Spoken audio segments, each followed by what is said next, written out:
12 बजे तक आपको सिर्फ फल खाना है, घर जाने के बाद भी। अभी फल खा के आए हैं, है ना? 3 से 4 तरह के फल ले लीजिए जो आपको पसंद है, और अपने बॉडी वेट के अनुसार। मान लो मेरा बॉडी वेट है 70 kg, एक और शून्य लगा दूंगा तो दैट बिकम 700 ग्राम्स। इतना फल खाने की कोशिश करनी है। इससे पहले ही पेट भर गया तो बस वहीं रुक जाइए। 700 ग्राम में पेट नहीं भरा तो और बढ़ा दीजिए। फ्लेक्सिबल है। What is not flexible is कि फल के अलावा कुछ और नहीं खाना है, फल खाना है, ये स्ट्रिक्ट है। कौन से फल खाने हैं? जो आपको पसंद हो, 3-4 तरह के फल। और जो डायबिटीज के पेशेंट हैं उनके लिए जरूरी है जो फल खाएं वो मीठे फल होने चाहिए। वो चीकू होना चाहिए, अंगूर होना चाहिए, आम होना चाहिए, केले होने चाहिए, राइट? मीठे से मीठे फल खाएंगे तो आप देखेंगे कि डायबिटीज बड़ी तेजी से भाग जाएगी। अभी तो आम का सीजन नहीं है। हमारे कैंप में जब आम के सीजन में लोग आते हैं तो उनको मीठे फल खिलाते हैं, आम खिलाते हैं, क्योंकि वो बोलते हैं 15 साल हो गए अपने आम छोड़े हुए, डायबिटीज है इसलिए नहीं। हमें पता है वो आम के लिए क्रेव करते हैं। और जब ब्रेकफास्ट में देखते हैं कि इतने सारे आम पड़े हुए हैं, उन्हें शौक लगता है कि हम ठीक होने आए कि हमें मारना चाहते हैं। उन्हें विश्वास ही नहीं होता कि आम खाने से इंसान ठीक हो सकता है, डायबिटीज गायब हो सकती है। लेकिन जब वो आम खाते हैं उसके 2 घंटे बाद जब ब्लड शुगर चेक करते हैं, आप कभी करेंगे जो डायबिटीज के पेशेंट हैं, तो वो हैरान होते हैं कि भाई आम भी खा लिया, दवाई भी छोड़ दी, फिर भी ब्लड शुगर नॉर्मल है। तो समझने वाली बात है कि फ्रूट्स जो हैं ये डायबिटीज को ठीक करता है, और मीठे फल खास तौर पे। लेकिन आपने जो अभी तक सुना है या आपको बताया गया, इसका उल्टा ही बताया गया ना, और नतीजा भी तो उल्टा ही हो रहा है। डॉक्टर के बताने के बाद आपने आम छोड़ दिया, चीकू छोड़ दिया, अंगूर छोड़ दिया, तो क्या आप ठीक हो गए? नहीं हुए। लेकिन अब आप देखिए ये सब खाने के बाद क्या आप ठीक हो रहे कि नहीं, वो तो हम देखेंगे ही, और कल तक देखेंगे, परसों भी देखेंगे, एक हफ्ते बाद भी देखेंगे। तो स्टेप 1, बिना किसी परहेज के 3 से 4 तरह के फल आप सबको खाने। कितना खाना है मैंने आपको एक्सप्लेन कर दिया। स्टेप 2, लंच और डिनर में दोनों में 2 तरह के प्लेट होंगे, प्लेट 1 एंड प्लेट 2। प्लेट 2 जो है ना ये कुक्ड फूड है, रोटी सब्जी दाल चावल जो आप खाते आए हैं वही है, तो हमने उसको मना नहीं किया। लेकिन उससे पहले सलाद खाना है, टमाटर, खीरा, मूली, गाजर, ककड़ी, मटर, सलाद पत्ता, लाल पीली हरी शिमला मिर्च, प्याज, है ना। कुछ स्टीम्ड वेजिटेबल भी हो सकते हैं, जैसे गोभी है स्टीम कर लिया, ब्रोकली है स्टीम कर लिया, है ना। और कितना खाना है? Body weight into 5। मेरा body weight 70 kg into 5 that becomes 350 grams. 350 ग्राम अगर मैं खाऊं ना तो मुझे 20 मिनट लगते हैं चबा चबा के। है तो बोरिंग, लेकिन हमारा मकसद क्या है? फटाफट ठीक होना है, राइट। ठीक नहीं होंगे तो बीमारी बढ़ेगी। बीमारी एक जगह नहीं रहती, या तो ऊपर जाएगी या नीचे आएगी। तो बीमारी ठीक ही कर लिया जाए। चलो 350 ग्राम मैं नहीं खाना चाहता, 300 ग्राम खा लिया। इतना खाने के बाद अब घर का बना हुआ रोटी सब्जी दाल चावल भी खा लिया। जब ये खाएंगे तो एक चमत्कार होगा, लिख लीजिए, एक चमत्कार होगा कि आपकी भूख बढ़ेगी।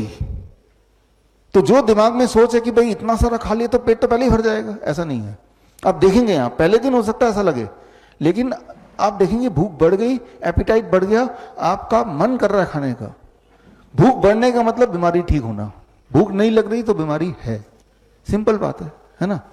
तो लंच में यही करना है और डिनर में भी यही करना है। आपको लंच में यही दिया जाएगा और डिनर में भी यही दिया जाएगा। अब आते हैं यूरिन में फोम वाले बात पे, मंजीत की तरफ।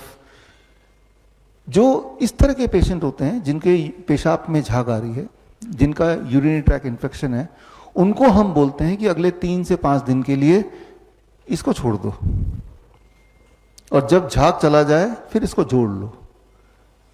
तो ये हो गया इलाज। इनकी दवा क्या है? इसको हटा दिया हमने, तो झाग बड़ी तेजी से गायब हो जाता है, यूटीआई बड़ी तेजी से ठीक हो जाता है, हमेशा हर तरह का इन्फेक्शन बड़ी तेजी से ठीक होने लगता है। तो इस तरह से छोटे मोटे मैनिपुलेशन करते हैं हम, ये बताएंगे ठीक से। और आखिरी बात, 2 तरह की चीजों को छोड़ दीजिए, पैक्ड फूड, बिस्किट ब्रेड नमकीन, डेयरी एंड एनिमल फूड। जो भी चीज जानवरों से निकल के आई है मत खाइए, जो भी चीज फैक्ट्री से निकल के आइए मत खाइए।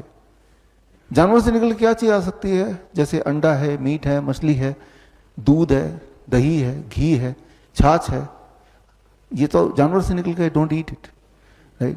जैसे मैंने वो सीजर के पेशेंट के लिए बताया था, ये किसी को भी नहीं लेना है। कोई लोग ये बोलेंगे कि डेयरी प्रोडक्ट तो भाई डेयरी दूध में तो बड़ी उसमें न्यूट्रिशन होता है, ग्रोथ के लिए अच्छा है। दूध में न्यूट्रिशन होता है लेकिन आपके लिए नहीं, गाय के बच्चे के लिए, बछड़े के लिए। आपके लिए जो दूध है वो आपके माँ का दूध है, जब आपके दांत नहीं निकले थे तब। हर एनिमल का जो दूध होता है उसी के बच्चे के हिसाब से उसको बनाया जाता है, कुदरत बनाती है। लेकिन कोई बोलते हैं कि देखो दूध में इतने सारे न्यूट्रिएंट हैं, हाँ है, लेकिन उतने सारे न्यूट्रिएंट आपको चाहिए किस कॉम्बिनेशन में, इसको समझाने के लिए उदाहरण दे रहा हूं। मान लीजिए आप बोलते हैं कि ट्रक का टायर तो बहुत मजबूत होता है, राइट, जल्दी पंचर नहीं होगा। तो मजबूत होने का मतलब ये नहीं कि वो ट्रक का टायर उठा के आप अपनी कार में लगा देंगे। वो ट्रक के हिसाब से बना है, उसके शेप के हिसाब से बना है, तो वहां पे वो काम करेगा। किसी चीज का मजबूत होना ही काफी नहीं है कि वो आपकी गाड़ी के लिए भी सुटेबल होगा। सिमिलरली दूध, चाहे वो कितना भी न्यूट्रिशियस हो, वो उस एनिमल के हिसाब से है। इंसान ही एक ऐसा जानवर है जो जीवन भर दूध पीता है। इंसान ही एक ऐसा जानवर है जो दूसरे जानवर का दूध पीता है।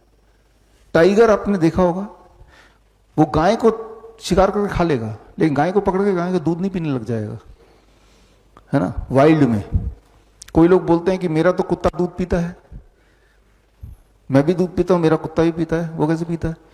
जो डोमेस्टिकेटेड है उनको तो ऑप्शन नहीं है, वो तो वही करेगा ना जो उसका मालिक कर रहा है। मालिक भी इंसुलिन लगाता है, कुत्ता भी इंसुलिन लगाता है, होता है ना। वाइल्ड में नहीं होता।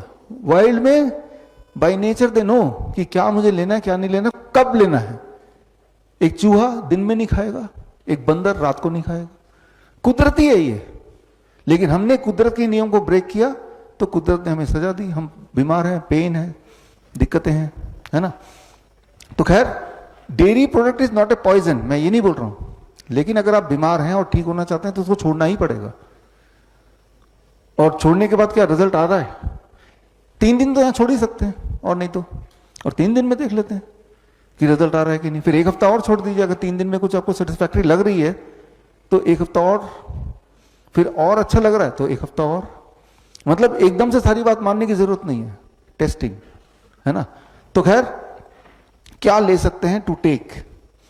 दिन भर में जो चीज अलाउड है एज ए स्नैक्स, हर तरह के नट्स, हर तरह के ड्राई फ्रूट, हर तरह के स्प्राउट्स, पेट भर के खाइए जब मर्जी, बट 7 बजे के बाद मत खाइए। फल 12 बजे के बाद भी मन किया तो खा लीजिए, 7 बजे के बाद मत खाइए। धूप में बैठिए रोज 40 मिनट, नहीं बैठना तो 20 मिनट, वो भी नहीं बैठना तो 15 मिनट बैठी। लेकिन जब आप कुछ खाते हैं फिर सनलाइट भी पड़ती है बॉडी में, तो वो पचेगा ही तब। अब सनलाइट के लिए स्पेशली जाके धूप में बैठने के बजाय, जैसे मैं करता हूं, जब मैं घर से ऑफिस जाता हूं तो इट इज 25 मिनट्स, तो सन रूफ जो है गाड़ी का वो खोल दिया, अपने आप मिल गया। या ब्रेकफास्ट में करता हूं तो बालकनी में बैठ के कर लिया, अपने आप धूप मिल गया। आपको ये देखना है कि मेरे लाइफस्टाइल में सन को मैं कैसे इंक्लूड करूं, अलग से नहीं करना, लेकिन वो देखना है। तो this is called the DIP diet. बड़ी से बड़ी बीमारी का आसान से आसान इलाज घर बैठे ही हो सकता है। अधिक जानकारी के लिए कांटेक्ट करें nearest doctor BRC clinic @home।